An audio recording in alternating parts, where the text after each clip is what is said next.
those fines, will the Secretary of State tell them to jog on? I think my honourable friend has already done the job for me.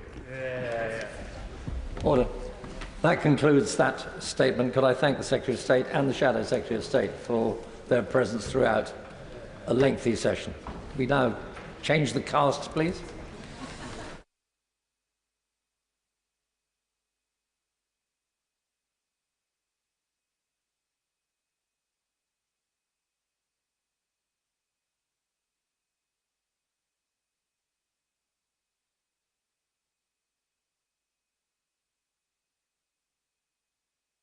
Foreign Secretary. Well, with permission, Mr. Deputy Speaker, I'd like to make a statement on the Middle East. I'll begin on Syria. We've been horrified by the recent violence in the south, including civilian deaths. Clashes between Druze and Bedouin militias have quickly escalated into intense fighting, with involvement from government forces and further Israeli strikes on the Syrian military. As I said directly to Foreign Minister Shabani, we want to see the fighting ended, civilians protected, and the rights of all Syrians upheld. The violence in Sawada must be investigated and those responsible held accountable. We want humanitarian access to be restored, aid delivered, and Syria's sovereignty must be respected. The UK can be proud of our support to the Syrian people over many, many years. And a stable Syria matters to the UK's national interests for terrorism, for irregular migration, for regional stability. We must work to prevent extremism, sectarianism, or lawlessness taking hold now that Assad is gone. That's why we're backing a sustainable ceasefire, and that is why we support an inclusive transition, and it's why I visited Damascus recently to support and to press the new government to meet its commitments. I'll now turn to the situation in the occupied Palestinian territories. It's 2.5 months since Prime Minister Netanyahu restarted offensive operations. The IDF has driven Palestinians out of 86% of Gaza, leaving around 2 million people trapped in an area scarcely over 20 square miles. Whatever this Israeli government might claim, repeated displacement of so many civilians is not keeping them safe. In fact, it's quite the reverse. Mr. Deputy Speaker, the new Israeli aid system is inhumane, it's dangerous, and it deprives Gazans of human dignity. It contradicts long-established humanitarian principles. It creates disorder Hamas is now exploiting, with distribution points reduced from 400 to just 4. It forces desperate civilians, children among them, to scramble unsafely for the essentials of life. It's a grotesque spectacle, wreaking a terrible human cost. Almost 1,000 civilians have been killed since May, seeking aid, including 100, Mr. Deputy Speaker, this weekend alone. There are near daily reports of Israeli troops opening fire on people to access food. Israeli jets have hit women and children waiting for a health clinic to open. An Israeli drone has struck down children filling water containers, which Israeli officials blamed on a technical error. Hamas is, of course, contributing to the chaos and taking advantage of it. But I utterly condemn the killing of civilians seeking to meet their basic needs. The Israeli government must answer what possible military justification can there be for strikes that have killed desperate, starving children? What immediate actions are they taking to stop this litany of horrors? And what will they do to hold those responsible to account? Mr. Deputy Speaker, I've said before, I'm a steadfast supporter of Israel's security and its right to exist. I treasure the many connections between our peoples, and the horrors of October the 7th must never be forgotten. But I firmly believe the Israeli government's action are doing untold damage to Israel's standing in the world and undermining Israel's long-term security. Netanyahu should listen to the Israeli people, 82% of whom desperately want a ceasefire, and to the hostage families, because they know it offers the best chance to bring their loved ones home. Those hostages may be hidden in cramped tunnels under the ruins of Gaza, but we will not forget them or Hamas's despicable actions, and we will continue to demand their unconditional release. This offensive puts them in grave danger, but still, Netanyahu persists. Indeed, Minister Katz has gone further, proposing to drive Gaza's entire population into Rafah, imprisoning Palestinians unless persuaded to emigrate. Mr. Deputy Speaker, this is a cruel vision which must never come to pass, and I condemn it unequivocally. Permanent forced displacement is a violation of international humanitarian law. Many Israelis themselves are appalled. A former Israeli Prime Minister, Ehud Barak, said it marches us into an abyss. He was right. Mr. Speaker, today I join a statement of 31 foreign ministers as signatories with a simple, urgent message: the war in Gaza must end now. There is no military solution. Negotiations will secure the hostages. Further bloodshed serves no purpose. Hamas and Israel must both commit to a ceasefire now, and the next ceasefire must be the last ceasefire. I thank the United States, Qatar and Egypt for their tireless efforts, and I'm sure all members share my intense frustration that it has not happened. Until there is a breakthrough, we must keep doing all we can to relieve the suffering. UK aid has saved lives, reaching hundreds of thousands with food, water, hygiene and sanitation, and essential health care, and under the most appalling circumstances, our aid is saving lives today. That includes the almost £9 million the UK has provided to UK Med since we entered office, reaching 500,000 patients inside Gaza, 24,000 in the past fortnight alone. Like 3-year-old Razan, UK-funded medics removed a bullet from her neck after nearly 3 hours of surgery. These doctors and nurses working in the most extreme conditions are true heroes. They deserve the thanks and the admiration of the entire House. We're also working, of course, multilaterally. The 149 trucks from the World Food Programme and UNICEF entering Gaza in recent days included food supplies funded by the United Kingdom, and 1,000 more trucks laden with aid paid for by British taxpayers can enter the moment the Israeli government lets them in. Today I'm announcing an extra £40 million worth for humanitarian assistance in Gaza this year, including £7.5 million for UK Med to sustain their vital operations in Gaza and save more lives. Mr. Deputy Speaker, accompanying the horrors in Gaza, there is an accelerating campaign to prevent a further Palestinian state in the West Bank. It's embraced by Netanyahu, it's encouraged by his ministers, it's driven by an extremist ideology which wants to suffocate the two-state solution, the only route to a lasting peace and security. We see it in the unprecedented pace of settlement expansion, in the shocking levels of settler violence, even settler terrorism.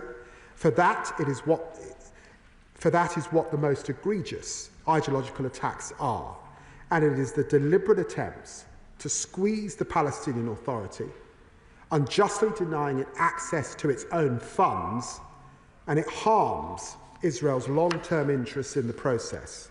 Now the Israeli government is reintroducing plans to construct new units in the E1 area of occupied East Jerusalem. If built, this settlement would separate the West Bank north from its south, and Palestinians in the West Bank from East Jerusalem.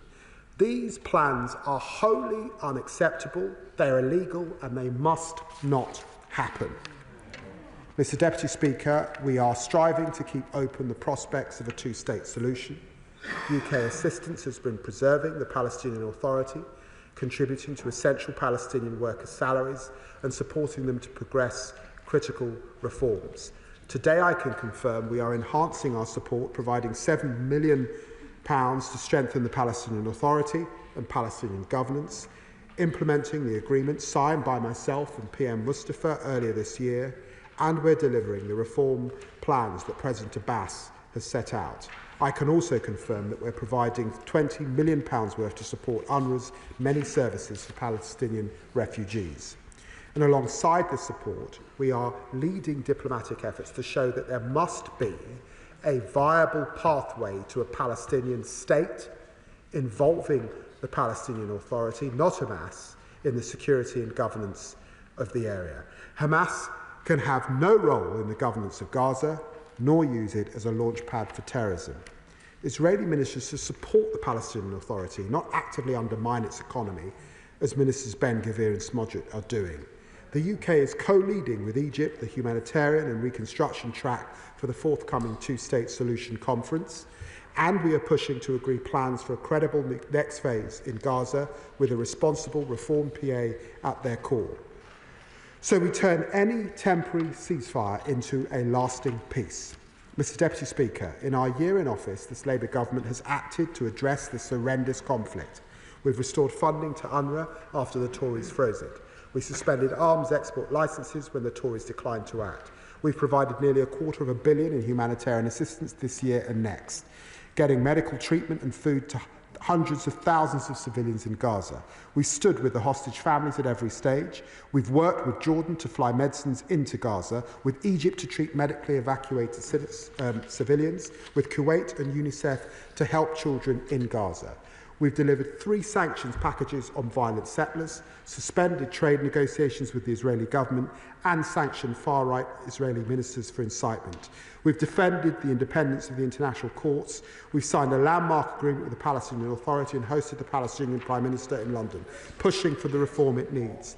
We called for, worked for, voted for an immediate ceasefire and the release of the hostages at every possible opportunity, and we will keep doing so until this war is over. Hamas releases the hostages and we finally have a pathway to a two-state solution. I commend this statement to the House. Shadow Secretary of State for Foreign Affairs, Priti Patel. Mr Speaker, and I'm grateful to the Foreign Secretary for advance sight of his statement. The violence, loss of life and conflicts that continue in the Middle East shock us all. The events in the Middle East have a direct impact upon our national interests and to people living in our own country, from the concerns about family members in the regions to demonstrations on our street, and from the threats from Iran to the rise of anti-Semitism. This side of the House is clear that we want to see an end of the conflict in Gaza, a return of the hostages, humanitarian support, which is so desperately needed, must get in, and an end to the terror inflicted by Hamas and Iran.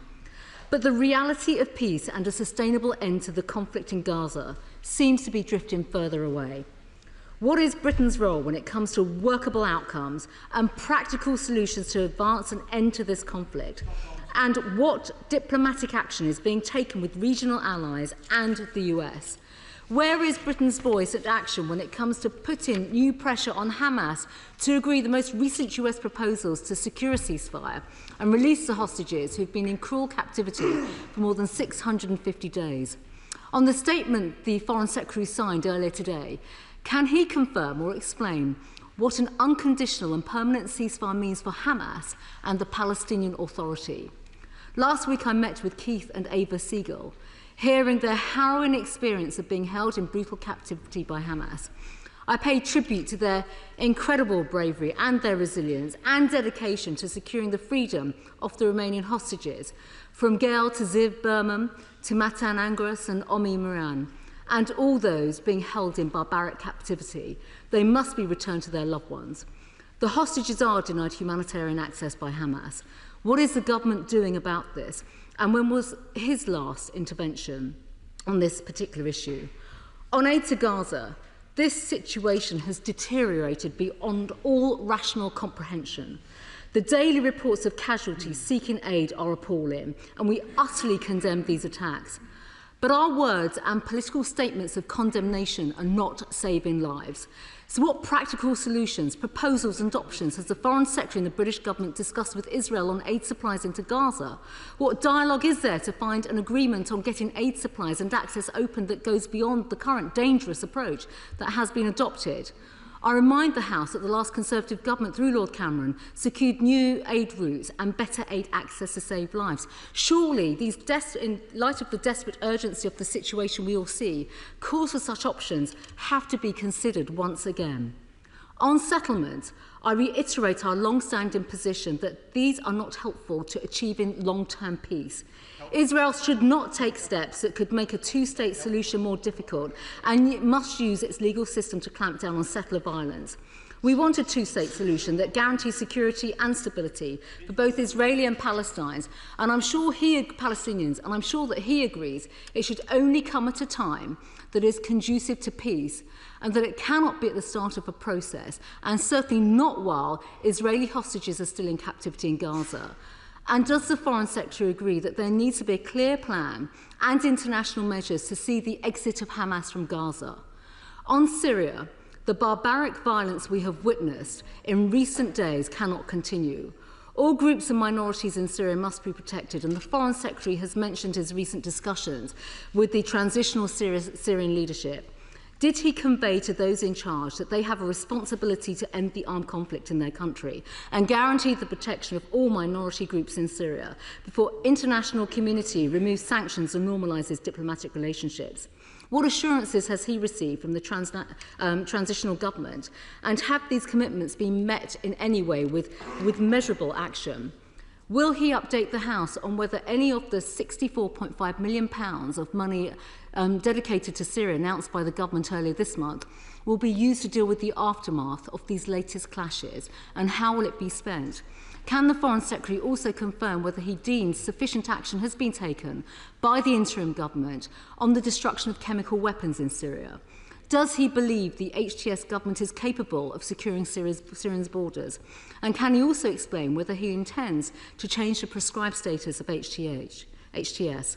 On sanctions, can he give us his assessment on the effect of the sanctions already lifted, and if they have had any unintended side effects?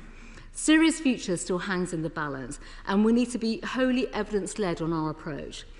The Foreign Secretary did not mention Iran, but we understand from reports that Iran, Britain, France and Germany are due to hold nuclear talks in Istanbul on Friday. Can he confirm the purpose of these talks? Is he coordinating actions with the United States? And what is the content of the deal the Foreign Secretary would like to see going forward? Well, I'm very grateful to the Shadow Foreign Secretary for the tone of her remark and the cross-party consensus that exists in this House that this war must come to an end, and the huge concern that we all have, not just in this House, but also in the international community, about the humanitarian suffering that we continue to see. And just on that point, she raises what more can be done and praise and aid the work of the former Foreign Secretary, Lord Cameron. She will recognise that Lord Cameron and, prior to that, former Foreign Secretary Cleverly, all raised with the Israelis the situation, the humanitarian situation. It has got steadily worse. It's now down to 4 aid points and this new foundation offering aid, but people dying as they scramble for that aid. I note in her remarks she did not say that we should go back to the 400 aid points that we had in the past, and she will note that her government did not refund funding to UNRWA. But we believe the UN and its system are best placed to deliver aid to Gaza, and that is the position that we continue to maintain. She raises also, against that backdrop, what we are doing in terms of our multilateral and doing to work with others to bring this to an end. Can I ask her to read the statement that landed? 31 countries have now signed up to that statement, and of course we are pressing and working with colleagues. That's why I spoke to Minister Saar once again today, to urge him to do the right thing, to get a ceasefire, but to look now clearly at this aid system that's not working. And then on governance, she will know that we will participate in the two-state conference that's been organised by France in a couple of weeks' time. and she will know that that conference is now dedicated to looking closely at the governance arrangements that you've got to put in place when Hamas leave, and they must go and they can't govern Gaza. How do we ensure that this is not a 60-day pause, but we bring an end to this and we move to the two-state solution? And she knows our commitment to recognition as set out in our manifesto, and the conversation that's going on internationally in relation to recognition. She rightly presses the case on Syria.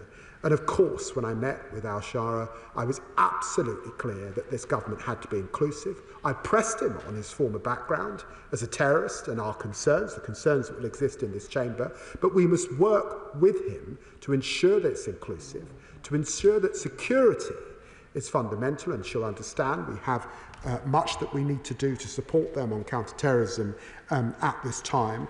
And in a country where 90% of people are living in poverty, to ensure that people get the aid and the support they need, and indeed the areas affected by the murders that we saw over the last few days. Chair of the Select Committee, Dame Emily Thorne. Deputy Speaker. Earlier today, then, 31 countries put out a powerful message. The war must end now. There must be aid going into Gaza, unrestricted. The hostages must be released, and all parties must uphold international law. It was sent to Israel, and by return, this powerful message was rejected. It was denounced by Israel as disconnected from reality. Shocking. So what now? So what now? In that statement, the 31 nations said we are prepared to take further action to support an immediate ceasefire and political pathways to security and peace for Israel, Palestine and the entire region. So what are we going to do, may I ask? Does that include the final recognition of Palestine? Well, the Right Honourable Lady is right to call into question so quickly the Israeli government rejecting the advice of its friends and 31 countries coming together, horrified by those who are losing their life simply reaching out to get aid and humanitarian care. She, of course, references the debate that exists in relation to recognition.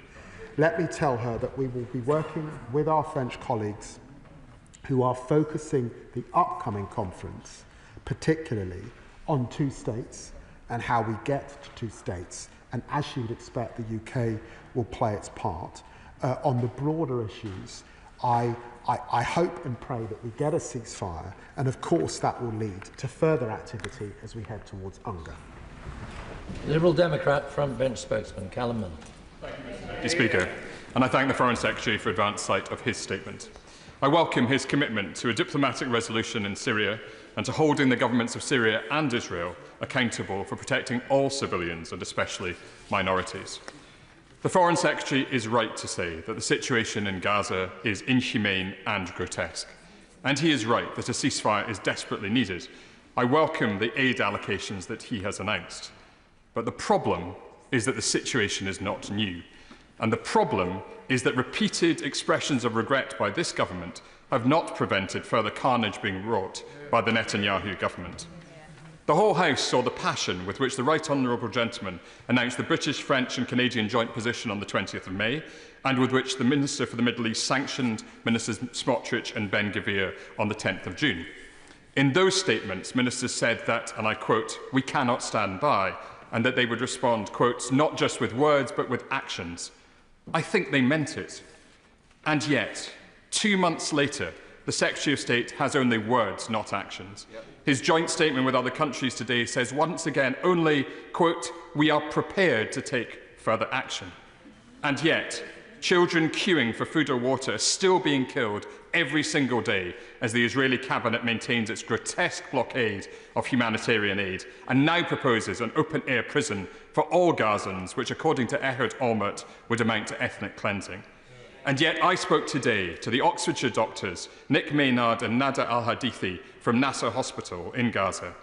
They described the desperation of civilians facing the latest Israeli attack on Deir al-Balah, the deaths of patients for want of basic dressings, and that IDF snipers fired directly into the hospital compound. And yet, settlers in the West Bank continue illegally to occupy Palestinian homes and land. And yet, the remaining hostages held in Gaza now for over 650 days at the hands of Hamas terrorists are no closer to release. I've written to the Foreign Secretary frequently to set out the many more steps Liberal Democrats believe he should take. So I will simply ask, does the Foreign Secretary truly believe that his government is doing all it can to put an end to the terrible violence and starvation being visited in Gaza in clear contravention of international law? Can he explain why there have been so few consequences since he and the Minister spoke so powerfully in the last 2 months?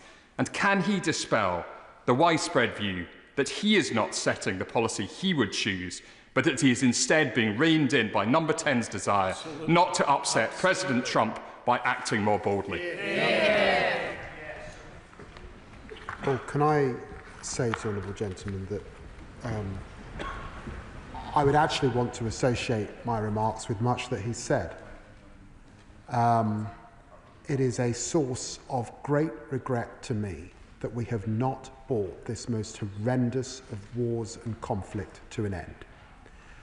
The Right Honourable Lady who chairs the Select Committee raised the response I had not heard whilst I have been sat in this chamber, the response of the Israeli government to the statement signed by 31. That ignoring of the international community is tarnishing greatly the reputation of Israel. I listed in my speech the action that this government has taken since coming to office in the last year. He knows that this government has led much of the multilateral effort, and that sits behind both the statement of the leaders a few weeks ago and the statement of foreign secretaries today. We will continue to press. We continue, of course, to look at what further we may need to do, as he would expect. But let me tell him that I wish I could say too that were we to recognise tomorrow it would bring this war to an end. I'm afraid I'm not sure that is the case. What is required now is painstaking diplomacy to get to that ceasefire, and my assessment is we will not see that ceasefire until the Knesset rises. Order. Order. Once again, we have a very large number of honourable members who wish to take part in this discussion. And the intention is to try to accommodate everybody, but that will mean members exercising a degree of self-restraint that was not entirely evident in the previous session. I leave it to you, but if you want everybody to be called, then please, questions, not statements, and if I may say so, Foreign Secretary, relatively brief answers. Andy MacDonald.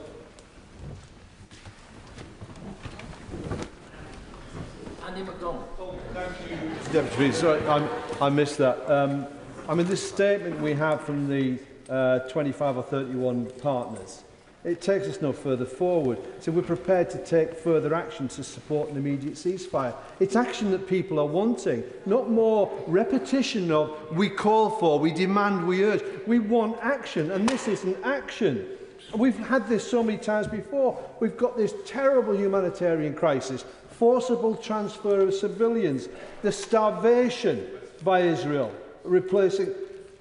How can it be that we have a situation where IDF are firing at children, systematically going for head, stomach and testicles before their sport, and we have Rafah razed to the ground and this euphemistic humanitarian city being constructed, which the former Prime Minister of Israel called a concentration camp? When are we going to take the appropriate action to bring about comprehensive and full trade and arms embargo and concentrate the mind of Israel? Because nothing else is working. They're not listening. They're getting away with murder every single day. The honourable gentleman clearly didn't listen to a word that I said, but I'm sure that the Foreign Secretary did. I understand my honourable friend's frustration, and he has been consistent with that for a very long time. And as I've said, I regret that we are not at a place where we currently have a ceasefire, despite the international community that, calling for one and the pressure that exists. And he's right. What we are seeing at the moment is an abomination. And I would join him with those remarks. Father of the House, Sir Edward Lee. Of course, we all condemn the evil Hamas, but is not Prime Minister Netanyahu the biggest recruiting sergeant for Hamas? For every fighter he kills, he's radicalising the whole world against the State of Israel because of this appalling humanitarian solution. Now, I agree with everything the Foreign Secretary says, but I think we say to him that our word's enough. I just wonder whether he will oblige the House of Commons now and have a free vote, and I bet this motion will pass by an enormous majority in the House of Commons for further actions against the extreme right-wing actions of Prime Minister Netanyahu, sanctions and recognising the State of Palestine. Well, I hope that the Israeli government is watching and notes what senior parliamentarians are saying on both sides of this House, and he will know that 83% of the population now want a ceasefire, and he will have seen the remarks of former prime ministers and all of the opposition in Israel who condemned the most recent proposals suggested by Minister Katz. Paul Wall. Thank you, Mr Deputy Speaker. Earlier this month I hosted in Parliament Dr Wasim Saeed, who's a British surgeon who'd returned from Gaza working in the Nasser hospital, where he treated children for severe burns, amputations and shrapnel wounds that were crawling with maggots. He showed us videos which would shock everybody in this House. Does the Foreign Secretary agree that Israel should face a reckoning in the courts for such injuries and deaths, and that the UK should force such a reckoning? And more importantly, does he agree that recognising a state of Palestine is really about recognising the humanity of the Palestinian people, and that their children deserve to have an equal worth of every child on this planet? Well, I agree with my honourable friend that the Palestinian cause is a just cause. And I would ask the Israeli government to reflect again on international humanitarian law. I've got in front of me the practitioner's legal handbook, and I'm hugely concerned that there feel to be breaches as I read through it. Sir John Whittingdale. Thank you, Madam Deputy Speaker. The deaths of those trying to access aid in Gaza is truly shocking. However, the Foreign Secretary will be aware that the number of civilians killed is being disputed by Israel, and there are suggestions of disinformation. Does he agree that one way in which we could establish what is actually happening is that the international media organisations like the BBC and Reuters were allowed full access into Gaza? Yes, 100%. Uma Kumaran. Thank you, Madam Deputy Speaker. Each time members come together for a statement on the Middle East, there's a new horror to comment on, a new inhumanity unfolding, a new form of strong words from the dispatch box. Last week, IDF shells hit a church sheltering 600 civilians. Several people were killed. The Pope called it barbarity. Yesterday, a World Food Programme convoy came under fire from Israeli forces, despite numerous assurances that humanitarian operational conditions would improve. Innocent Palestinians who were queuing for desperately needed food were killed. According to MSF, we're witnessing in real time the creation of conditions for the eradication of Palestinian lives in Gaza. So I asked the Foreign Secretary, where is this government's red line? At what point does our basic humanity require us to take stronger action? Many of us in this House think the red line was passed a long time ago. Well, can I remind my honourable friend of the action that this government have taken and how we have tried to lead in the international community on this issue. But can I also join her in condemning what we've seen in relation to civilians? Page 28 of the Practitioner's Handbook on Conflict, Hunger and International Humanitarian Law makes it clear that parties to armed conflict must take constant care in the conduct of military operations to spare the civilian population, civilians and civilian objects. Clearly, that is not happening. Kit Malthouse. Madam Deputy Speaker, like others in this House, I'm frankly astonished at the statement of the Foreign Secretary. at a time when we've got daily lynchings and expulsions on the West Bank, dozens being murdered as they beg for aid. I'm just beyond words, really, at his inaction and, frankly, complicity by inaction at what is going on. He himself said there's a massive prison camp being constructed in the south of Gaza. He knows that leading genocide scholars from across the world now are ringing the alarm bells, and yet he has the temerity to show up to this House and wave his chequebook as if it's going to salve his conscience. Can he not see that his inaction and, frankly, cowardice is making this country irrelevant? Can he also not see the personal risk to him, given our international obligations, that he may end up at The Hague because of his inaction? And finally, really frankly, an appeal to the Labour backbenchers. We can't get your leadership to change their minds. Only you can, if you organise and insist on change. Before I bring in the Foreign Secretary, can I just remind members that we have got other business to proceed to tonight. So please keep questions and answers short. Foreign Secretary. I understand the fury that the right honourable gentleman feels, but I have to tell him, that it demeans his argument when he personalises it in the way that he does, and it is not, and it's unbecoming and not something that the House expects, particularly of more senior members. Alex Ballinger. Deputy Speaker, we've seen again images of children dying of starvation and malnutrition, and this comes after months of warnings by the UN system about the catastrophic humanitarian situation in Gaza. I welcome the Foreign Secretary's announcement of more aid, but we know the GHF will not allow more UK aid in. He said to me 10 days ago at the Foreign Affairs Committee that if there was not a ceasefire, he would consider further action against Israel. As we've seen the Israelis respond to calls for a ceasefire by launching a new offensive in Deir el-Balah, what further actions will we take to try and end this catastrophic situation? Can I just say to my honourable friend that we have actually been able to get some further aid in with the World Food Programme, and of course that's important. And it is also right to say that with our funding of UK Med, we have been able to save lives. And of course we must endeavour every single day to make the humanitarian situation better. Richard Ford. Madam Deputy Speaker, the Foreign Secretary appeared before the Foreign Affairs Committee on the 8th of July and was asked what would happen if we do not see a ceasefire in Gaza in the coming weeks. He was further asked whether the British government would take further measures against Israel. The Foreign Secretary was pensive and said yes. The British government would be taking further measures if the abomination in Gaza continued. Can you tell the House what those further measures are, or at the very least, when we might see them? Yeah. Well, can I say to the honourable gentleman, we are doing everything we can, supporting our Qatari, Egyptian and US friends to get a ceasefire, and he will understand that in looking closely at these issues, even if we are contemplating further measures, they work more effectively if you can coordinate allies. Mr. Gilbert.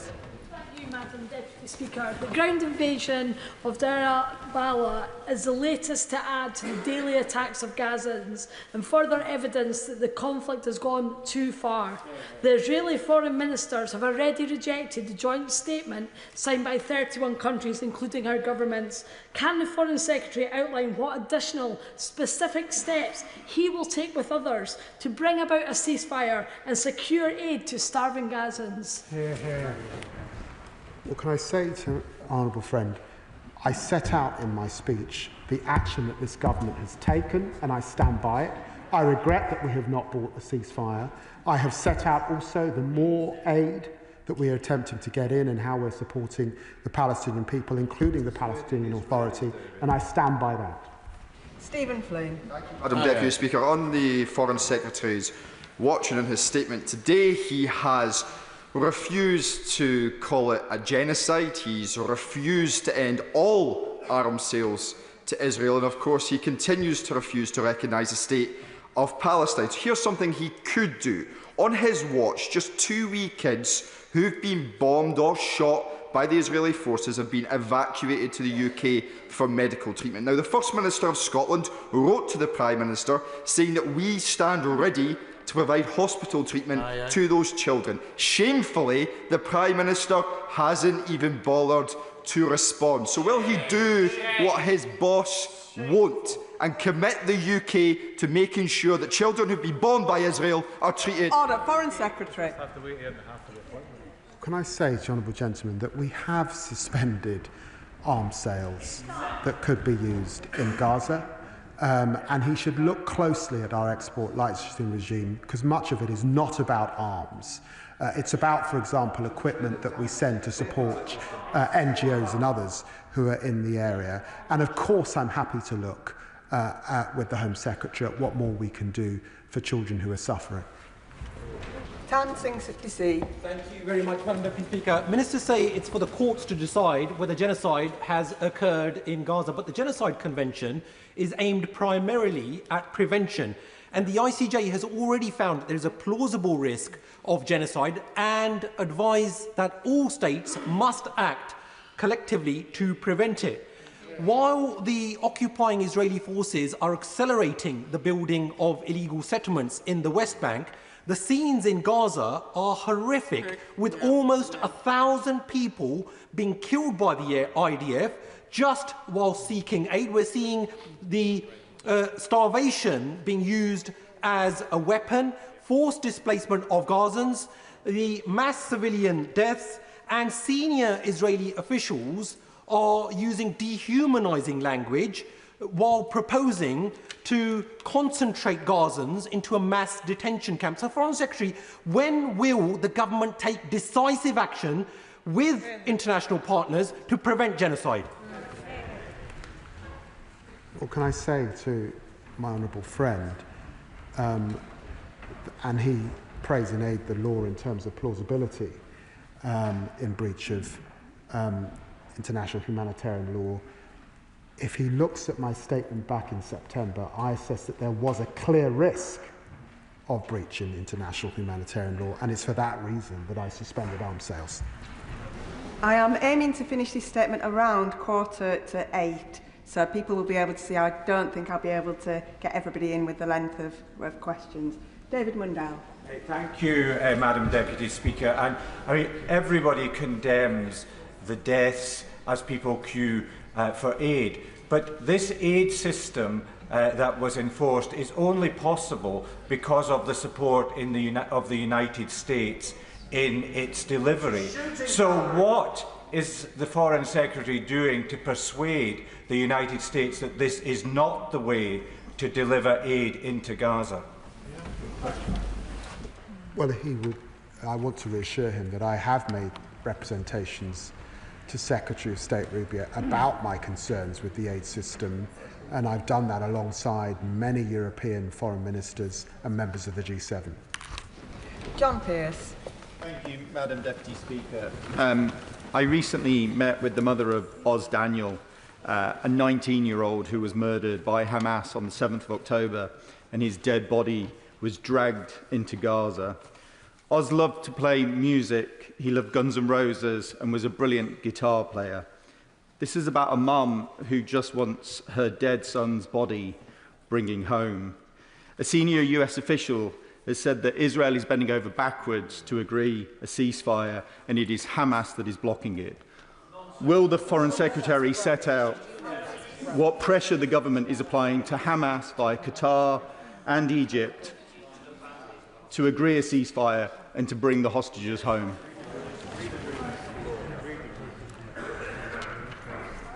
The honourable gentleman is right to the extent that the challenge faced on the ceasefire has been principally that Hamas do not want to pause, and the Israeli government has said that they do want to pause. There's also been discussion of what withdrawal we would see of the IDF within Israel, and of course changing the humanitarian aid system. That is why a ceasefire has remained stuck. But it is my hope that once the Knesset rises on the 22nd, we will move to a ceasefire. Dame Harriet Baldwin. Thank you, Madam Deputy Speaker. And as the Foreign Secretary follows the diplomatic path, will he ensure that in the discussions of the two-state solution, it is borne in mind that not only does the state of Palestine exist in that two-state solution, but also Israel's neighbours do need to recognise Israel's right to exist? Yes, I will.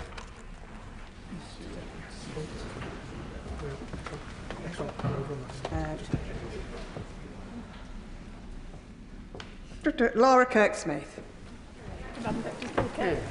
Najwa Ahmed Fati Radwan and Mohammed Hassan Yusuf Dawood are just two of the tens of thousands of Palestinian children who have been killed in Gaza. Many of their names were read out over the course of 12 hours at a really powerful vigil that I joined in Aylesbury Town Centre this weekend. Yet today that list of dead children has likely just got longer with Israel's assault on Deir al-Balah. Will the Foreign Secretary say to his Israeli counterparts, enough is enough? Can I reassure my honourable friend that I said that this morning to my Israeli foreign counterpart? And before I call the next speaker, I heard some unacceptable comments directed at a member in this chamber, and I will not be having that. So until I find out from the clerks who said those words, we are investigating it. So please do be assured that I will investigate it. Dr. Andrew Morrison. Thank you, Madam Deputy Speaker. The Foreign Secretary at the beginning of his remarks mentioned the savagery that's unfolding in southern Syria and said that he'd spoken to his Syrian interlocutor, Minister Shabani, about it.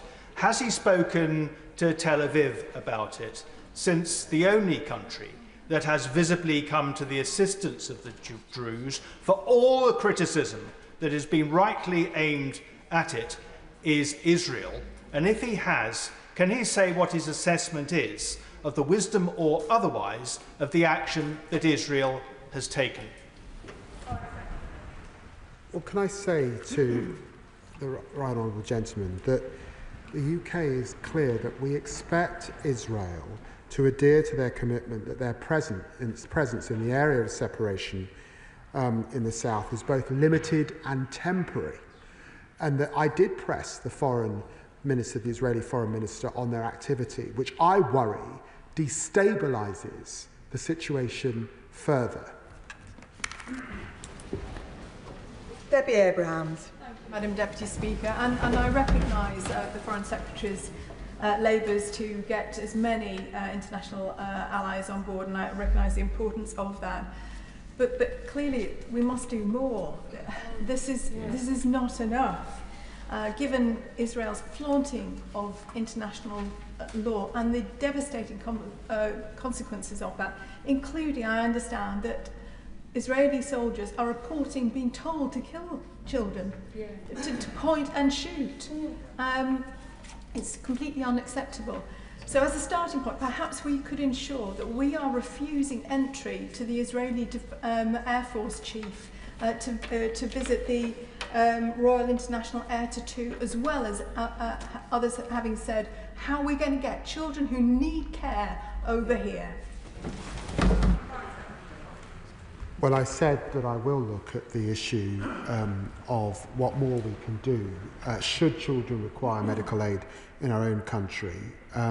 If what she has said is correct, then that would constitute a war crime, very clearly. We cannot have soldiers turning their guns on children, and it wouldn't be appropriate for me to comment on any decision that might come to me. Bob Blackman. Thank you, Madam Deputy Speaker. Last week I hosted Keith and Aviva Siegel, both of whom were hostages and were released. The previous week I met families of hostages who all pleaded with all of us to get the hostages released. They've now been in captivity for 654 days without any access from the International Red Cross. So will the Foreign Secretary call out Hamas to enable the International Red Cross to go and see those hostages and to make sure they're being treated humanely. Well, the Honourable Gentleman is right, and I did say in my statement that Hamas are making hay with the chaos that exists on the ground, and it is quite wrong to restrict the support of organisations like the Red Cross and the Red Crescent. Andy Slaughter. Andy. Thank you very much, Mr. Speaker. The Prime Minister responded to my questions on Gaza in Liaison Committee this afternoon by saying we need a ceasefire and we need it straight away. The situation on the ground is intolerable. How will we get that ceasefire when the Israeli government has already rejected the statement by Foreign Secretary and his allied ministers as disconnected from reality? The will of the House is clear on this matter, that it wants action, not words. Yes. Why is he not hearing that? Well, can I say to my honourable friend, and I thank him for his long-standing campaigning on these issues, of course I'm hearing the strength of feeling in the House. How could you not? And of course the Israeli government can see the strength of feeling in the House. He knows the list of actions that the UK has taken.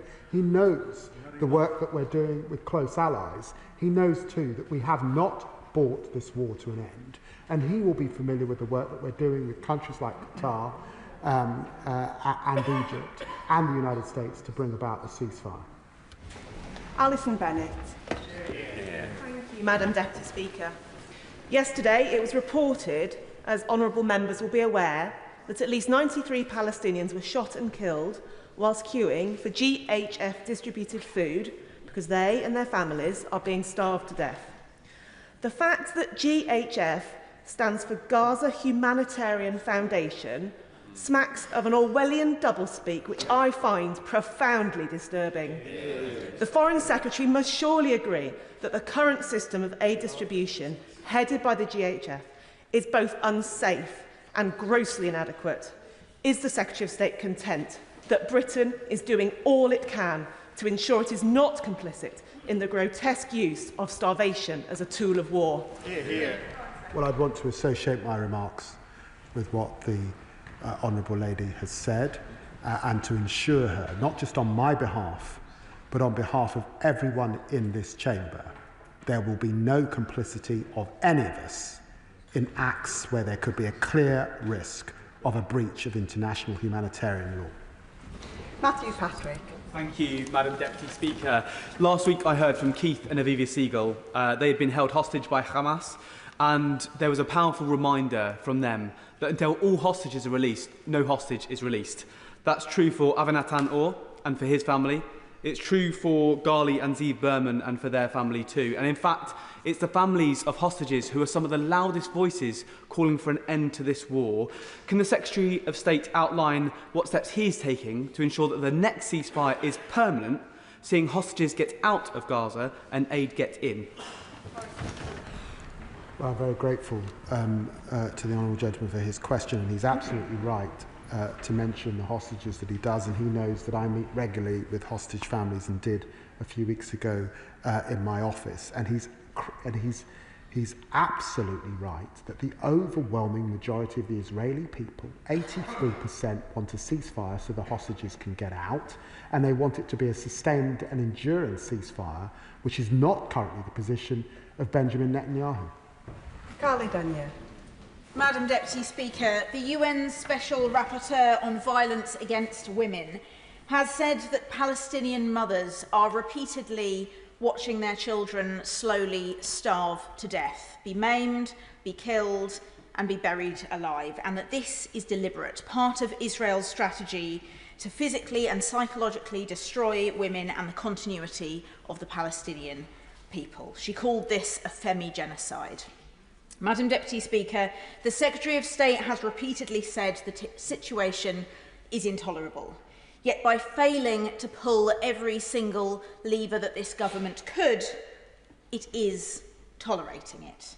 So when will he stand on the right side of history and implement a full arms embargo, widespread sanctions, a ban on the import of settlement goods, and funding evidence collection for prosecutions.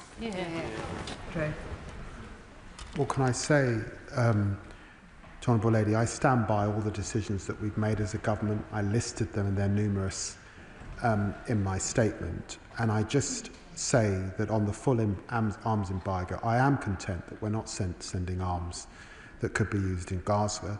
I ask her to look closely at the export licensing regime, because there are many things that are sent to Israel, and actually they go and they're for use by NGOs in Israel. Sometimes it's so that they themselves are not injured in theatres of conflict. Rachel Maskell. Thank you, Madam Deputy Speaker. If not starved and emaciated children, doctors have told us that they walk into the emergency room and see little tiny bodies strewn across the floor with burns, blasts and bullets. Their job is to choose which child to save and which ones they will have to let go. That is decision making. And the Foreign Secretary has an option right before him to make a decision which could make a difference to those children. One, to protect all health facilities and the means to do that at the UN, and I trust that he will. But secondly, if he doesn't recognise the state of Palestine, there will be no state left to recognise. Foreign Secretary. Well, I'm grateful to the Honourable Lady for the vision that she paints, and I'd want to associate myself with the remarks that she makes in relation to children, and particularly in starvation and the situation that they face. And of course, we are working closely with the UN system. I spoke to Tom Fletcher at the beginning of last week to get the latest on the aid situation, and we will continue to work with them. Sir Julian Lewis. The Foreign Secretary states that he believes in a two-state solution, as I have done since at least the 1973 Yom Kippur War, but that Hamas mustn't be a part of it. Does he agree with me that the best chance there ever was for the two-state solution was when Israel withdrew in 2005 from the Gaza Strip, but Hamas was then elected in January 2006 and has been in power there ever since and is still managing to hang on?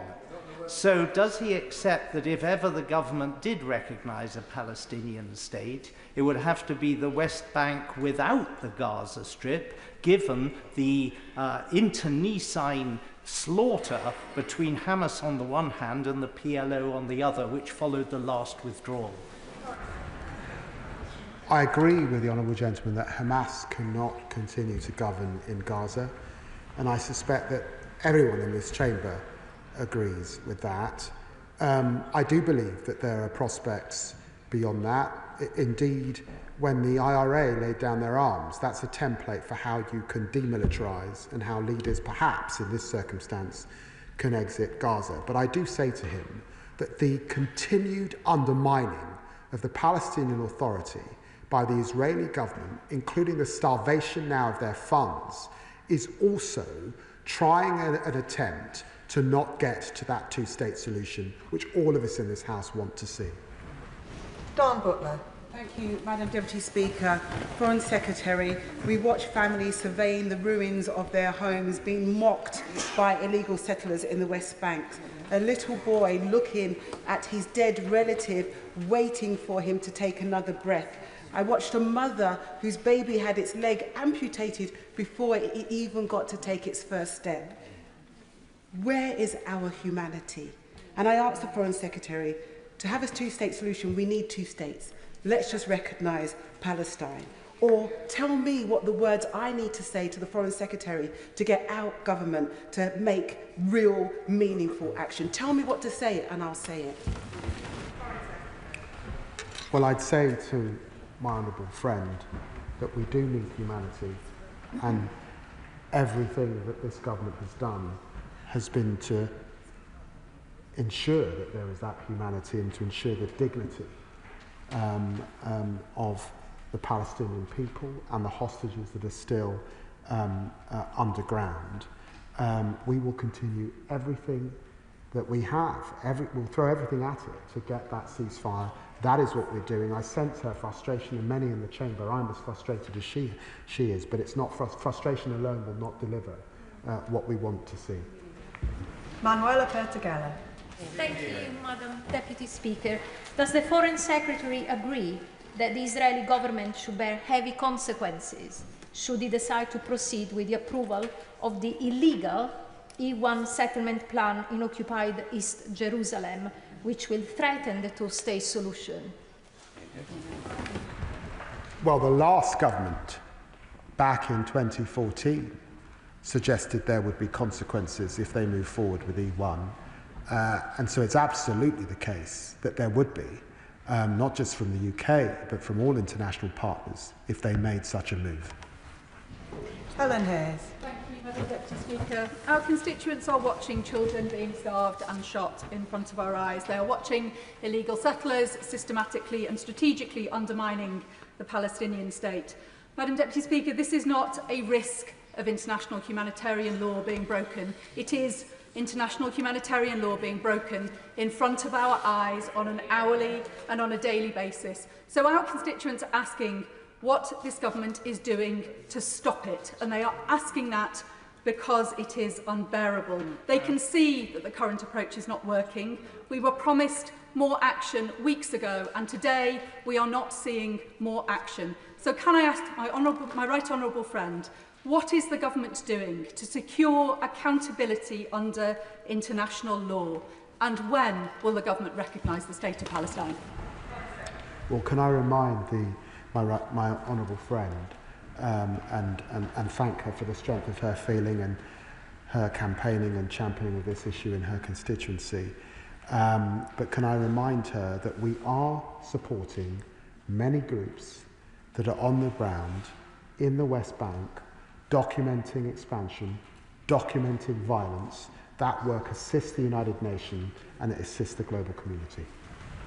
Greg Smith. Thank you, Madam Deputy Speaker. There is a narrative around aid, and we all want to see aid reach the innocent in Gaza, that Israel is blocking it. But over recent months, Israel has facilitated nearly 2 million tonnes of humanitarian aid into Gaza. And as of this morning, there were 700 trucks of aid that have passed from Israel and are sitting in Gaza undelivered. So will the Foreign Secretary agree with me that aid is getting through, and what needs to get better is the delivery?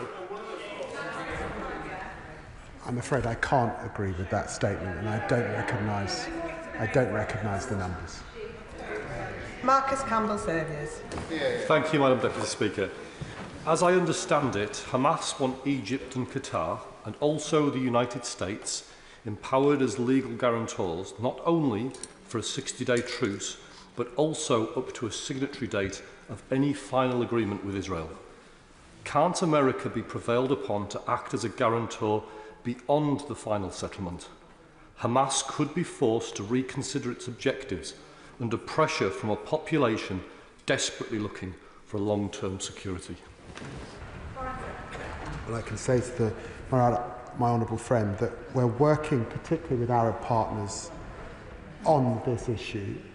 Hamas have got to exit. They've got to step away from the governance of Gaza. But he is right. We cannot have a pause for 60 days. We need an enduring, permanent ceasefire. Danny Chambers. Thank you, Madam Deputy Speaker. Hundreds of thousands of people in Gaza are being deliberately starved to death. Aid convoys are coming under fire. Children are being shot by soldiers, and schools and hospitals are being bombed. Could the Foreign Secretary outline what further war crimes need to be taken place until the UK government will sanction the Israeli government and sanction Prime Minister Netanyahu himself? Well, can I say to the honourable gentleman that he would struggle to point to any government of a major G7 or European state that has done as much as we have in office. We led the sanctioning of Smodrik and Ben-Gvir specifically because of their language and their behaviours in relation to the West Bank. And of course we have said that we keep sanctions under review, as he would expect. Dame Chianwara.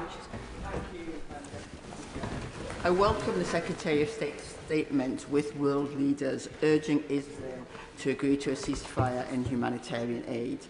But I say to my right honourable friend, who as I know entirely sincere, that we have heard in this chamber, and indeed the British people have heard, urgings and demands and outrage, and yet the situation only gets worse, with more and more Palestinians dying, each life of incalculable value. In my adjournment debate in April, I asked what more we could do to help the Palestinian people. And when the Minister responded to me last week, he clarified, he made some useful clarifications, including that Israeli settlement goods should be labelled so British people can decide what they are spending their money on. But when it comes to the actions of the UK government, I have to ask my right honourable friend, is this it? Well, in some senses, that is in the hands currently of those who continue to prosecute this conflict. But when she says that each life is of incalculable value, she is absolutely right. I have made more statements on this subject than any other minister has made statements in this House over the last year. And of course, my colleague, the Minister for the Middle East, has also made his lion's share of statements. The strength of feeling is well known, and I think it's reflected not just here, but across the globe. And Israel and the current course of the government is bringing the country into ill repute. That's what's happening. Jeremy Corbyn. Thank you, Madam Deputy Speaker. Last week in Bogota, the Hague Group of Nations met, led by South Africa. Those nations pledged to support the ICC, to support the ICJ, to refuse all arms sales to Israel, to refuse the facilitation of arms to Israel, to refuse anything that enhances the occupation of Gaza and the West Bank. In short, global opinion supporting the Palestinian people. Will the British government also sign the Hague Declaration and support those group of nations determined to bring the world's attention to this, to end the genocide that's going on and the occupation that continues? Well, I will speak to my South African counterpart about that issue, but can I say to him, we here in the UK support the ICC, and indeed it receives funding from British taxpayers and the ICJ. We also stand against what we are seeing in the West Bank and what we are seeing in Gaza. So much of what he has said, I would also say, is consistent with UK policy. Jessica Morden. Thanks, Madam Speaker. On Friday, the UN reported that 800 people had been killed near aid sites in Gaza over the last 6 weeks, and yet again on the weekend 100 people died just seeking food and water. Can I ask the Foreign Secretary again a question he's been asked twice before? He said to the Foreign Affairs Select Committee this month he would take further measures against Israel if there was no ceasefire and the intolerable situation in Gaza continued. What exactly did he mean by that? Constituents will want to know, specifically on trade and on recognition and more, what exactly he meant.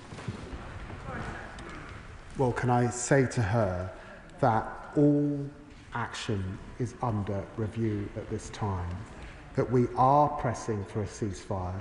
Our assessment is that we could see that ceasefire shortly after the Knesset rises, and she'll understand that that is our priority, to get a ceasefire, because it's the single act that would increase or would stop the suffering that we're seeing in Gaza. But of course, and she lists some of the actions that she would expect to be under consideration with international partners, and we must act internationally alongside partners if we're to have any effect. Sammy Wilson. Thank you, Madam Deputy Speaker. The disturbing images from Gaza, of course, lead us all to come to the conclusion that this war must end. But we must remember that it was started because terrorists raped, burnt, murdered took captives and still abuse those captives today. And the war could finish tomorrow if they release those captives and agree to ceasefire. There's been much said today about Israel trying to starve the people of Palestine. The fact is that since the new arrangements went in place to stop Hamas stealing aid, 82 million meals have been supplied through the new arrangements to Gaza. And I think that our government should be, instead of talking about a two-state solution and talking about recognising a state which doesn't exist, and if it did exist, will be controlled by terrorists, we should be standing by the government which is seeking to have justice for its own citizens.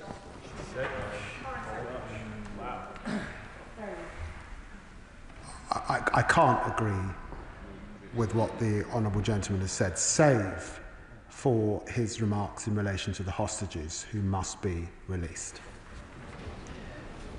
Florence Ashimole. Thank you, Madam Deputy Speaker. I just wanted to gently point out to the Foreign Secretary the reason there are so many of us in here is because we have been waiting a long time for this. The situation unfolding, as many colleagues have said, our constituents continue to write to us. Last week, Save the Children held a photo exhibition in Parliament in partnership with Choose Love and the photographer Mason Merriman. I should declare that he's the chair of the South Bank Centre, which is in my constituency. I just wanted to read a clip from one of those pictures. It said, "If you had a superpower, what would it be and why?" And it read from the young girl, "The ability to change events in order to help my country to become free and to help children live in a safe environment like the rest of the children in the world." If we are seeing children being killed for getting vital food and aid, we must ask ourselves, what more can we be doing? If we are seeing children being manipulated at malnutrition, if we are seeing children starving, Foreign Secretary, I ask, where is the real action from this government to stop this so that more children can live? Well, I hear the strength of my honourable friend's conviction and views. When she asks for more action, we are taking action. We have taken action every single day in office. British taxpayers are funding the alleviation of suffering. Is it enough? No. Have we brought this war to an end? We have not brought this war to an end. And I have to tell her the UK will be unable to do that unilaterally. That is why we are working with partners internationally. I have done that every single day in office. Me raising my voice will not bring this war to an end, and I lament that and I regret that. But am I sure the UK government is doing everything in its power? Yes, I am. Chris Law. Thank you, Madam Deputy Speaker. 29 arms export controls were suspended in September due to possible break in international law. Yet between September and December, there was a further 34 licences. So can I explain that? Can I ask the Secretary to explain that decision? How many licences have been produced this year? And what's the UK government's red line for a total arms trade embargo? Can I say to the honourable gentleman that most licences are not for military use. Most do not go to Israeli authorities. Many are for civilian use, like product testing or body armour for journalists and NGOs. And I'm quite sure he wouldn't want us to not support those organisations. And some are components going to Israeli companies that are then re-exported to third countries, including NATO allies. Stella Creasy. Thank you, Madam Deputy Speaker. My honourable friend is right. We have been waiting weeks for this statement because the truth is our constituents don't understand, and neither do we. They don't understand how we can track our mobile phones being stolen to China or Algeria, but we can't track F-35 components in the multi-million-pound arms trade. They don't understand why we haven't reported Israel directly to the ICC for what's been happening to aid workers. And they don't understand why, when this House voted in 2014 to recognise the state of Palestine, that hasn't been enacted. I hear the frustration of the Foreign Secretary. I don't doubt his frustration with his partners. But we now, here tonight, could say we don't need a conference. We will recognise the state of Palestine. Will he join us, yes or no? Well, again, I understand the strength of feeling from the Honourable Lady. Can I say to her that she knows that there will be a two-state conference on the 28th of July, and of course we will participate, but she will also have detected that our French and Saudi Arabian colleagues are not talking about recognition at that conference. They're talking about how we get to two states and prolong and get an enduring ceasefire. And it may be, as we head to September and UNGA, that the issue of recognition is raised once more. Cameron Thomas. Thank you, Madam Deputy Speaker. Since 2023, the Israel Defence Force has killed a record number of journalists. The Israel Defence Force has killed a record number of humanitarian workers.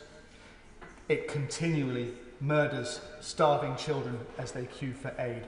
An Israeli soldier himself outed his commanders for their illegal orders to arbitrarily kill civilians.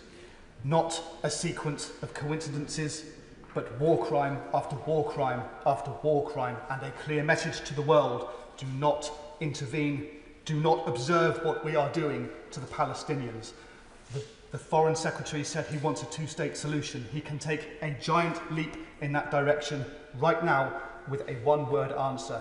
Does the Foreign Secretary recognise the state of Palestine? He's heard what I've said in terms of my commitment to two states. He knows that we have not yet got a ceasefire, and he knows that we are working with international partners to ensure that we get an enduring ceasefire.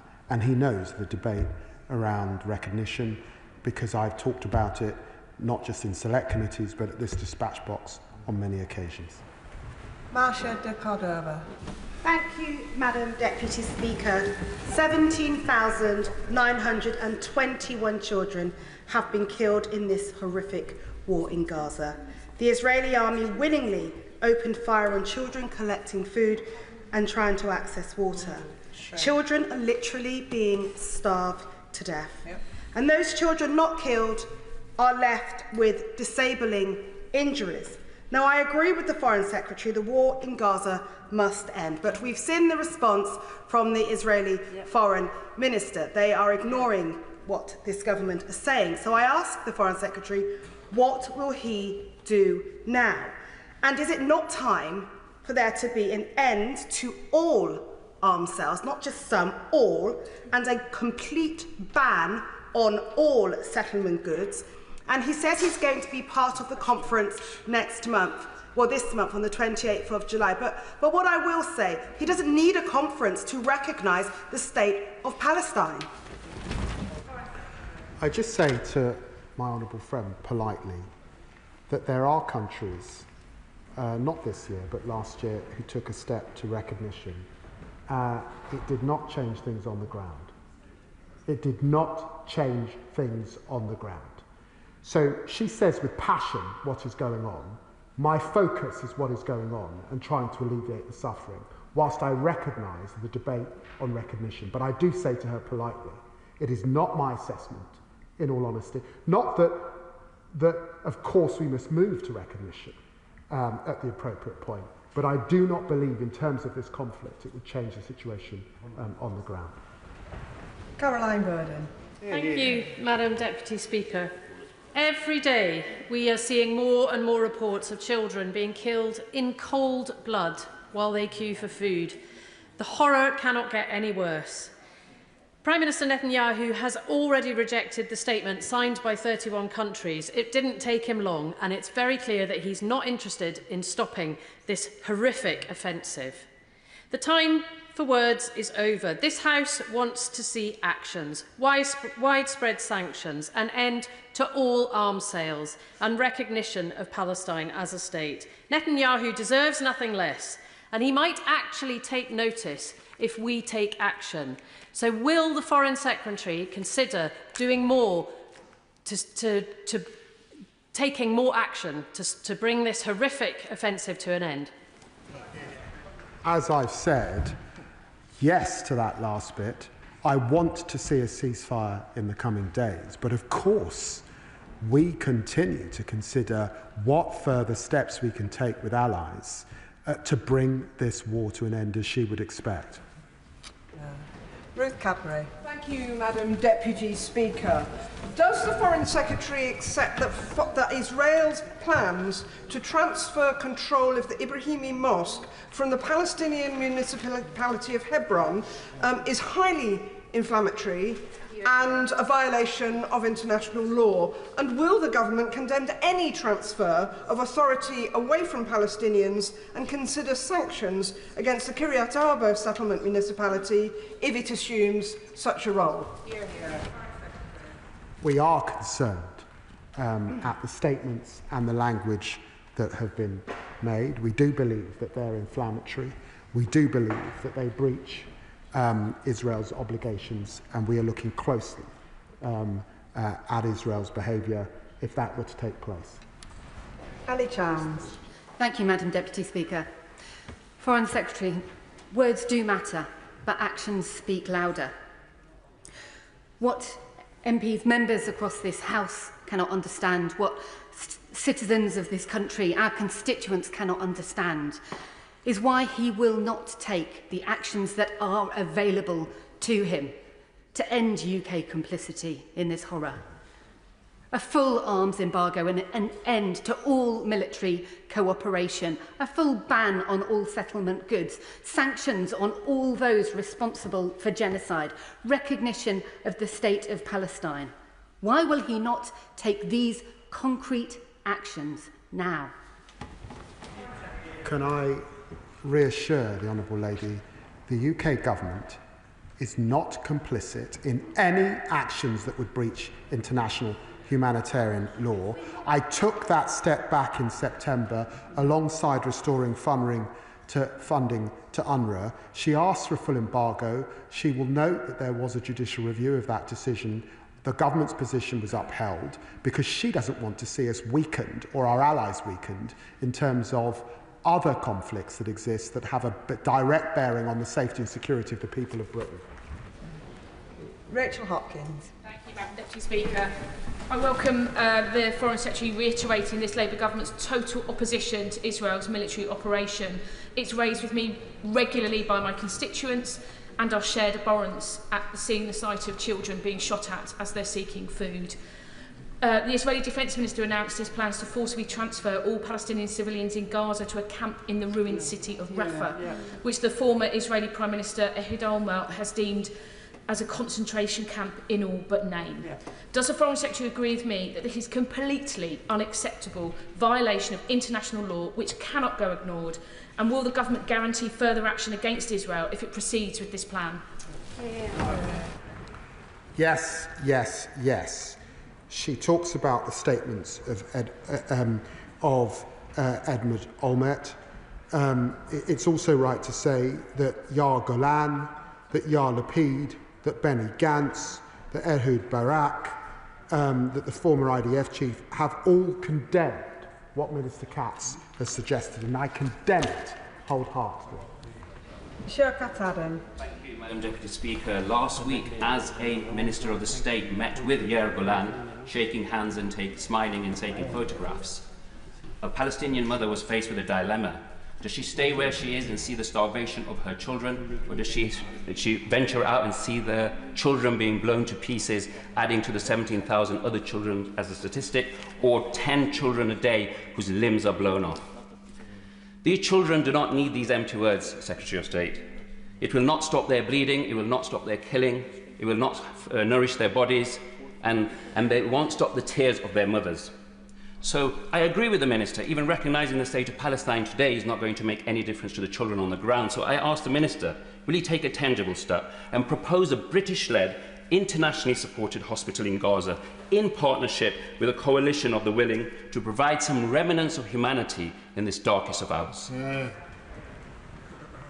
can I say to the honourable gentleman that I am proud of, notwithstanding the huge humanitarian catastrophe that's taken place in Gaza, I am proud of the work of UK Med, the funding that we've been able to give them, the extra money I've announced today, and that aid, medical aid, is getting through to relieve some suffering, but he's absolutely right.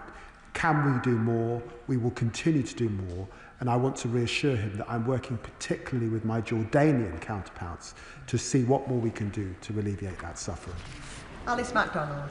Thank you very much, Madam Deputy Speaker. Aid should be a lifeline in humanitarian crises, yet it has become a death trap for Gazans. People are starving, yet one of the only ways they can get food is risking their lives going to an aid distribution point run by the Gaza Humanitarian Foundation.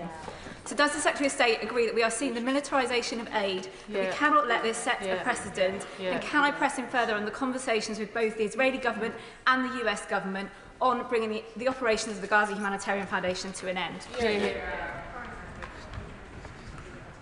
Well, I'm grateful to my honourable friend for raising the issue of aid workers. The widespread loss of life of aid workers is just a travesty. It's unprecedented.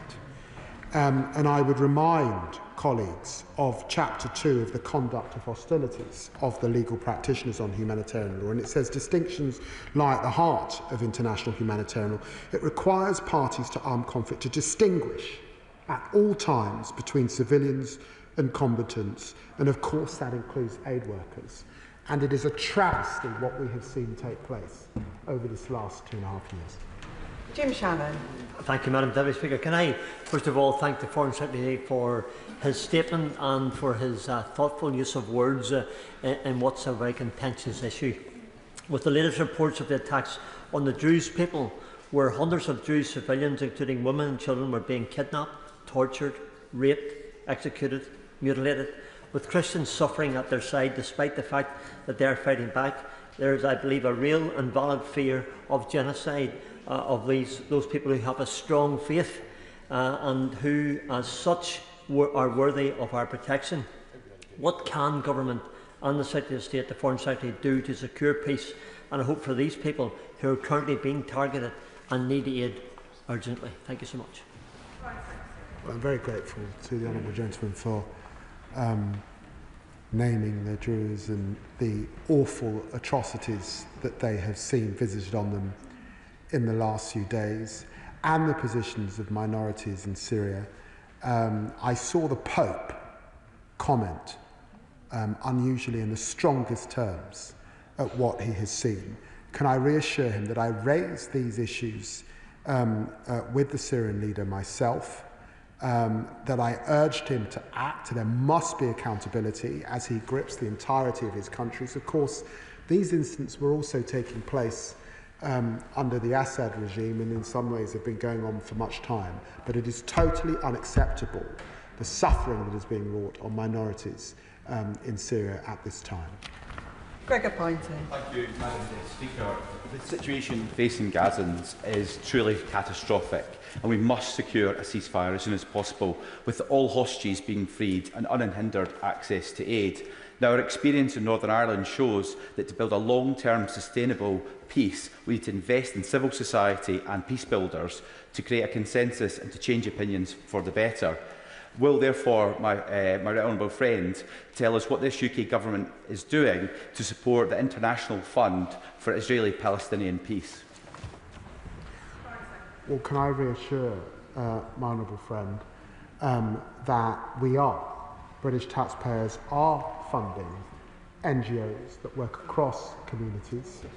We're supporting that work on the West Bank, we're supporting that work on Gaza, we're supporting accountability because that is number one when we look at some of the injustice that is being wrought, and we will continue to do that work, including the International Humanitarian Fund. Ayub Khan. Thank you, Madam Deputy Speaker. There are no red lines. Every single allegation made by the Israeli government of the crimes committed by Hamas have been reacted or reenacted and executed. For example, killing of innocent people, beheading of babies, burning of babies alive, rape, hostage-taking, including many hundreds of doctors. And now we are actually seeing children being shot in the genitals There are games being played by the IDF. There are no red lines. Will the Foreign Secretary say from that dispatch box, please, what are the red lines? What will cause this government to take proactive steps? What the honourable gentleman mentions fall into that category of the assessment that I made back in September of last year, that there was a clear risk of a breach of international humanitarian law. And it was on that legal advice and the quasi-legal position that I took that I made sure that nothing we did in this country could be complicit in such action. I'd want to give him that reassurance. He paints a vivid picture that's unimaginable, that the suffering has gone on for as long as it has. Alex Baker. Speaker, the suffering of civilians in Gaza has reached horrific levels. Israel's aid delivery model has failed to meet humanitarian needs. As a mother, I can't bear to watch children being murdered. My constituents can't bear to watch. I welcome the statement today, but what is the government doing to deliver the 3 actions that my constituents want to see this government deliver? A UN-led ceasefire, the release of hostages, and a credible pathway to a 2-state solution. Well, I'm very grateful for my honourable friend mentioning all 3 of those things. We are working for a ceasefire. It's my assessment that we probably won't get one now before the Knesset rises. We are absolutely working to get those hostages out, and I've called to mind opinion in Israel that wants to see a ceasefire to get those hostages out, reminded the Israeli government of that, and I did that again when I spoke to the minister. The aid situation is abominable. That there are trucks waiting at the border is totally reprehensible. And as I say, I'm guided by the practitioner's handbook on breaches of international humanitarian law, war crimes, the duty of care, proportionality and distinction, particularly in theatres of conflict, and I am deeply troubled that these seem to be being breached. Iqbal Mohammed. Thank you, Madam Deputy Speaker. I welcome this Foreign Secretary's announcement of additional aid to help the people of Gaza. But this is aid that will join the millions of dollars and thousands of trucks of aid that is stood outside the border, not being allowed in to Gaza. There are 1 million children in Gaza starving to death. Palestinian children are our children. We must do everything in our power to get food to them. 85% of the population is facing a level 5 of the starvation assessment. So what steps, please, what steps will the UK government and the Foreign Secretary take to feed our children in Palestine? I'm very grateful to the way in which the honourable gentleman has put his remarks. And he knows that in the occupied territories, Israel controls who gets in and who gets out. He knows that the last time we saw a ceasefire, we saw a rapid escalation of humanitarian aid to the people of Gaza. That is far from the situation today. We were able, working with the UN system, to get some WPF trucks in, an increase over the last few weeks. And our EU colleagues have been doing a considerable amount also with the Israeli government to increase the amount of trucks. But is it sufficient? No, it is not. And therefore we remain deeply worried about malnourished children, notwithstanding the statements that have been made in this chamber about children whose life has been taken away from them as they've waited for aid because of the system that's been put in place. Thank you, Madam Deputy Speaker. The situation in Gaza, as the honourable gentleman before me touched on, is all the more infuriating when we hear that the UN has 3 months' worth of food waiting in warehouses on the border, while it's reported that 19 people died of starvation just in the last 24 hours.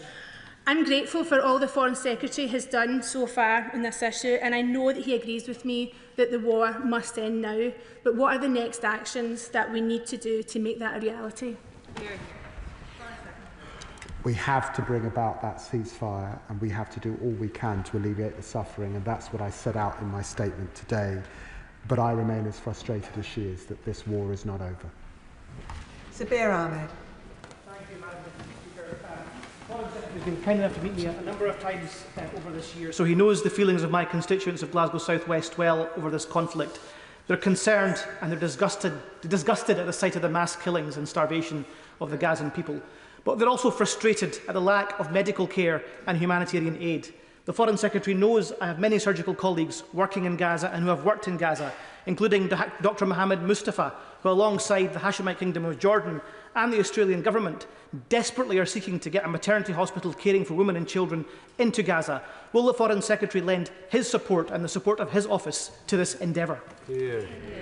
Yes, absolutely. And I'm grateful for all the work that the Honourable Member has done, and his background in medicine helps, of course, bring these issues to public attention.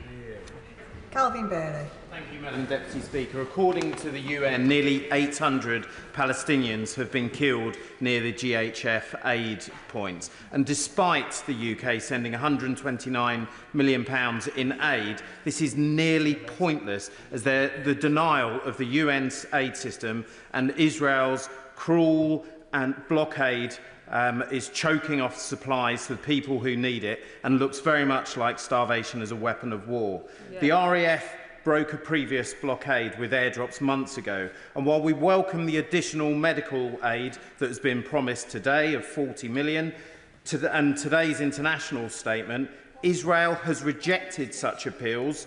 So I ask again, please, what are the additional steps that he told the Foreign Affairs Committee that we will take to break this cruel blockade and get aid to those desperately in need?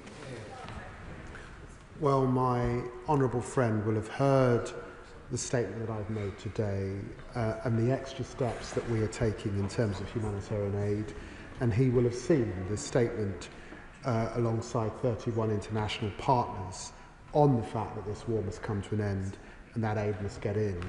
And he's right to condemn the aid system. We warned Israel about reducing the aid points to 4.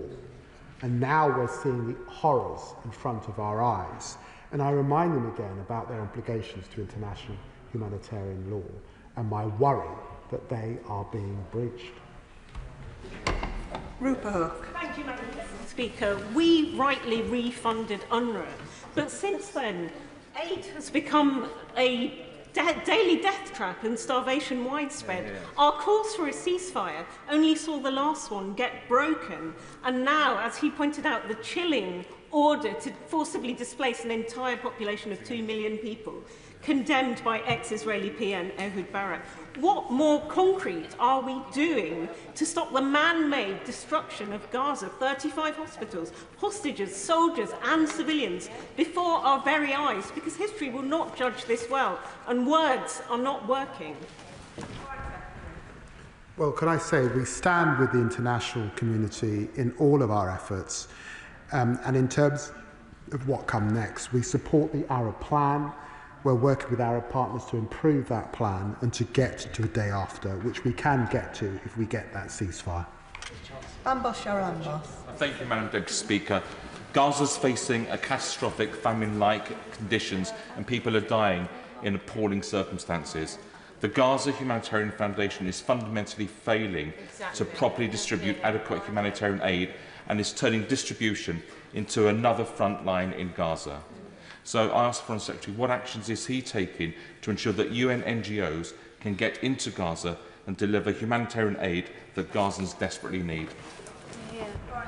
Well, can I reassure my honourable friend that I spoke to the UN about this last week.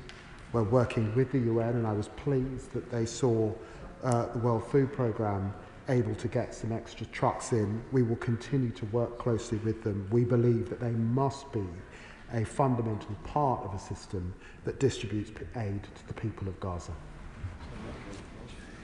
Pamela Ferguson. Thank you, Madam Deputy Speaker. And I thank my right honourable friend for his statement this afternoon, and I note the agreement reached with the 30 other nations. However, as we know, Israel has already rejected it. It seems to me that Israel is becoming more and more emboldened by the lack of concrete action by the international community. And while people starve or are killed while they're queuing for food, while those sheltering in the Caritas Jerusalem shelter were bombed at the weekend, it really does begin to look as though there is genocide unfolding before our eyes. I realise the Foreign Secretary will want to take a legalistic view of that, but to those of us looking at it from a moral and a logical point of view, there can be no other words for it. And while I understand and I agree with the Foreign Secretary that recognising the state of Palestine will not bring this to an end, it would at least give the people of Palestine something to cling on to and some hope. So can we please not discount the opportunities to raise that issue and to advocate for that issue and to declare that we regard Palestine as a state?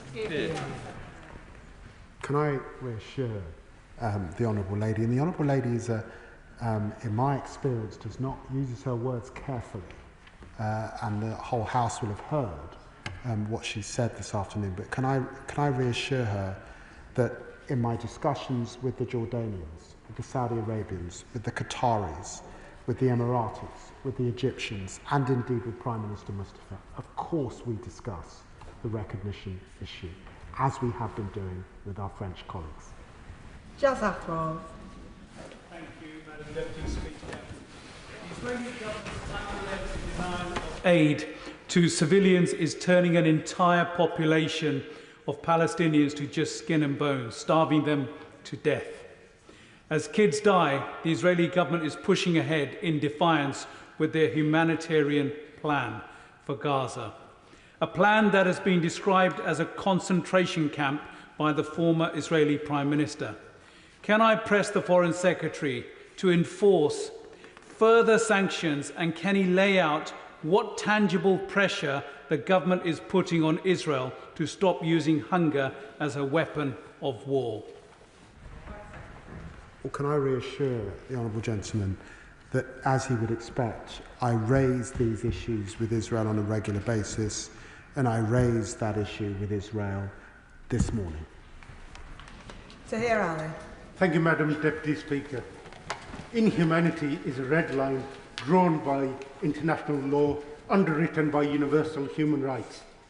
In Gaza, that red line has not just been broken, it has been ignored, it has been betrayed, it has been erased.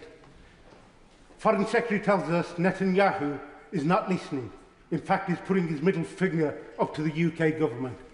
Will the Foreign Secretary send military personnel to protect Palestinians from the genocide that is being committed by the IDF? Well, I recognise the strength of feeling that the Honourable Member is conveying to this chamber. I listed all the things that we are doing, and I think the most important thing that the UK government can do is press to get that ceasefire and press to get an alleviation of suffering, and of course to do everything we can to see the hostages return. John McDonnell. I just want to be clear the government's legal position, if I can. On the 11th of June last year, the government reported that it saw no serious risk of genocide in Gaza. All this time on, and the statements that this Foreign Secretary has made, can I be clear?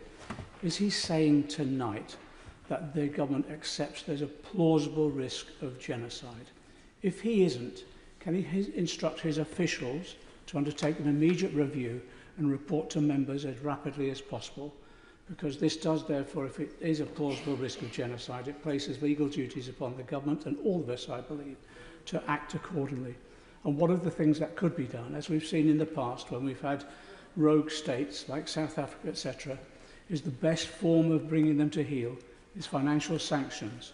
And if he met the financial houses in this country and the banks, and they denied credit lines to Israeli banks, I believe that would be probably the most effective thing that we could do to bring the Israeli government to its senses.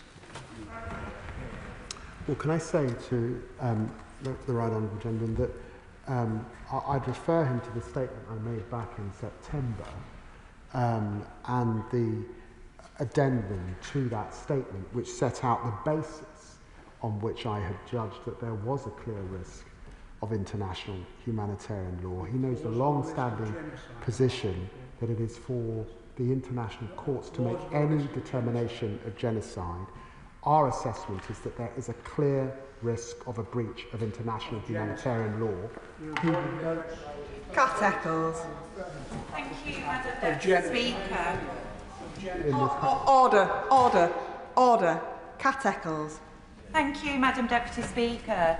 People of Gaza are being starved to death despite UNRWA having enough supplies to feed the population for 3 months.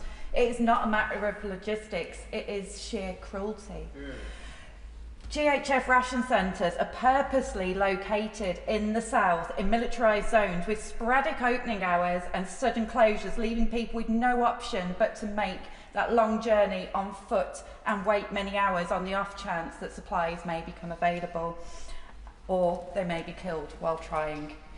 This is not just a genocide, it is now ethnic cleansing. But when Israel's government is ignoring calls from 31 countries, what further action can we take? Well, as the Honourable Lady has heard, of course, what we're seeing is inhumane, it's deadly, and it's depriving Gazans of human dignity. And of course, as she would expect, the government, working with its partners, keeps everything under further consideration. And the final question, Jeevan Sander. Thank you, Madam Deputy Speaker. We see the brutality and bloodshed in Gaza every single night on our screens. It's disproportionate, it's horrific, and it's gone on for far too long. Bombs, bullets, and now, of course, the blockades as well. And there can never be any justification, no justification for shooting people whilst they're waiting and queuing for aid. I know the Secretary of State shares my desire for peace, a two-state solution, an immediate ceasefire and the flowing of aid into Gaza. Can the Secretary of State share what he is doing to help achieve that? Well, he's right. There can be no justification for shooting people as they are queuing for food. None whatsoever. And can I reassure him that we continue to work with the UN system and we continue to work with close partners like Jordan to do all we can to alleviate the suffering. That concludes the statement, and if I can just give the front benches a few moments to swap over.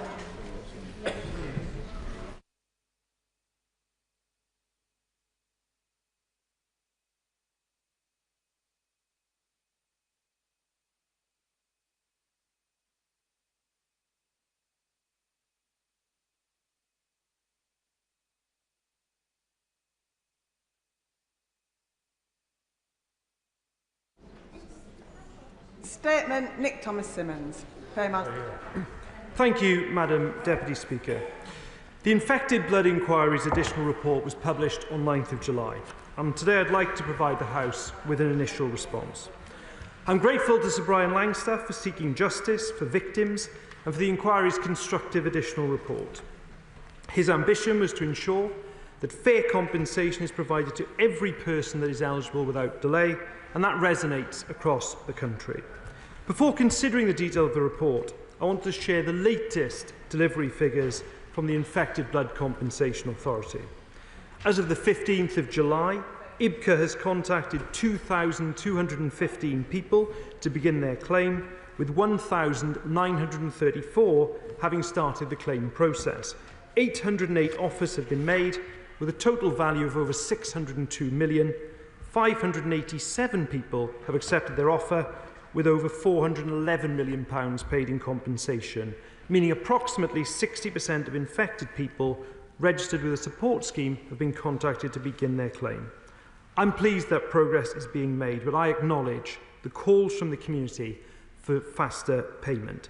That is why the Government wrote to the Public Accounts and the Public Administration and Constitutional Affairs Committees last month, outlining the steps we are taking to remove administrative barriers to IBCA speeding up payments.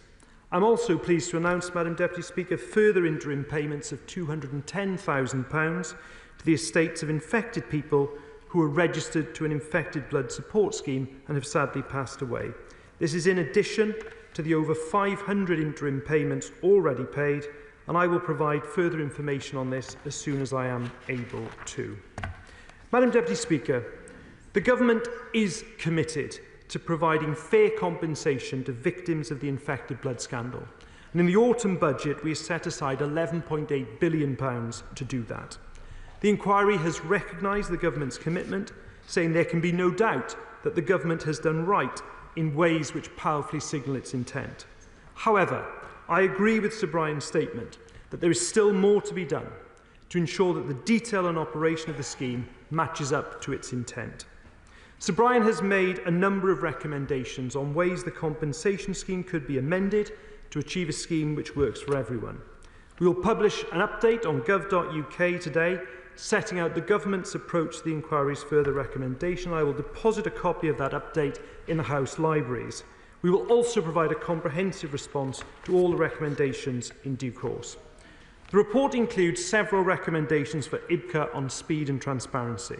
I want to first reiterate that the Government still expects IBCA to contact all registered infected people to begin a claim and open the service for affected people by the end of this year. And the announcements I'm about to make do not change that position. Now, on Friday, Sir Robert Francis and David Foley confirmed they will be accepting the recommendations the inquiry made to IBCA, and they have committed to working with the community to develop plans for designing and implementing those recommendations. IBCA will design and introduce a process for registration. They will also update their sequencing in line with the inquiry's recommendation, noting this will inform the order in which they open up to cohorts this year. IBCA will introduce a process for prioritisation, recognising that community involvement is needed in tackling any uncertainty which this may introduce.